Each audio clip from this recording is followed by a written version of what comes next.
सर्वम जगदिदम ततो जायते। यह संपूर्ण जगत आपसे ही उत्पन्न होता है। तो सर्वम का मतलब क्या हुआ? Everything, right. सर्वम। जगदिदम दो शब्दों से मिलकर बना है, जगत और इदम। इदम का मतलब होता है यह। तो यह संपूर्ण जगत, सर्वम जगदिदम ततो, आपसे, जायते, जन्म लेता है।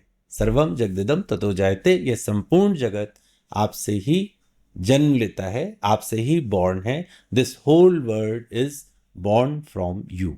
सर्वम जगदिदम त्वत् स्तिष्ठति, मतलब यह संपूर्ण जगत आपके अंदर ही स्थित है।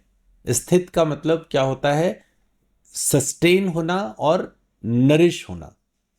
जब हम किसी चीज में स्थित होते हैं, जब यह संसार गणपति जी के अंदर स्थित हो जाएगा, तो उसको मेंटेन करने की और उसकी भरण पोषण की जिम्मेदारी, उसका पूरा जो अस्तित्व है वो उनके अंदर समाहित है। तो वहीं से वो नरिश और सस्टेन होता है।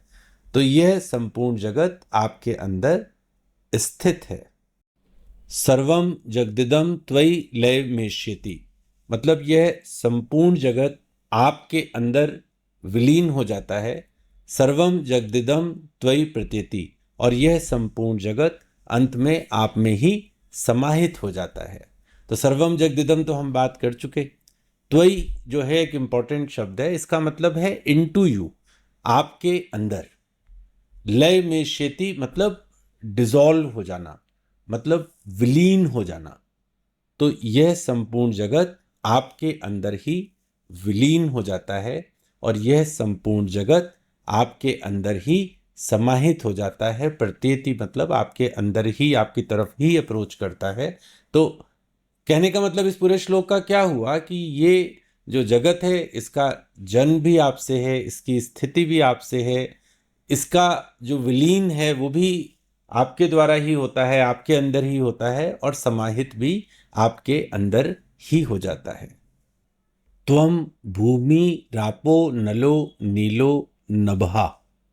त्वम मतलब आप ही, भूमिर मतलब पृथ्वी है, आपो मतलब पानी है, जल है, अनिलो मतलब अग्नि है, फायर है, अनिलो मतलब वायु है, और नभः मतलब आकाश है।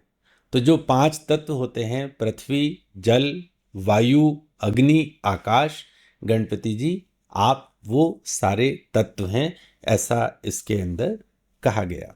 त्वम चत्वा ऋवाक पदानी, आप वाणी के जो चारों रूप हैं उसके ज्ञाता हैं। त्वम मतलब आपको पता ही है, आप। चत्वारी मतलब चारों, चारों, वाक मतलब वाणी, और पदानी मतलब उनके जो स्टेप्स हैं, जो कहते हैं ना वो स्टेप वाइज चलते हैं, लेवल्स ऑफ स्पीच हैं, आप उन चारों के ज्ञाता हैं।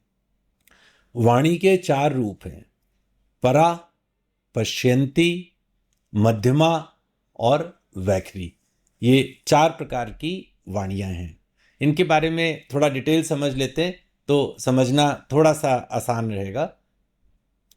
तो जो वैखरी स्पीच है, जो वैखरी वाणी है, वो जो हम फिजिकल वाणी बोलते हैं ना, जैसे मैं बात कर रहा हूं, तो ये वैखरी वाणी हो गई। फिर होती है मध्यमा।